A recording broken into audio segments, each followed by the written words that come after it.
بسم اللہ الرحمن الرحیم۔ ناظرین، آج ہم کاروبار و تجارت کے بارے میں صحیح بخاری کی حدیث نمبر 2092 کا بیان کریں گے۔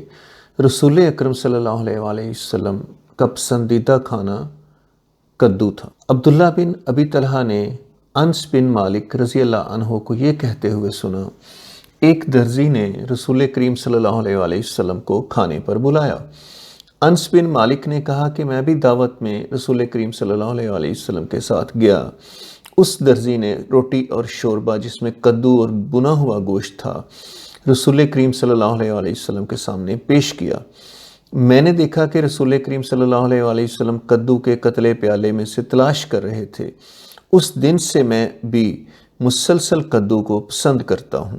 ناظرین، چینل کو سبسکرائب کرتے ہوئے بیل آئیکن دبا کر ویڈیو آگے شیئر کیجیے تاکہ دوسرے بھی اسے سن سکیں اور دیکھ سکیں۔ بہت شکریہ۔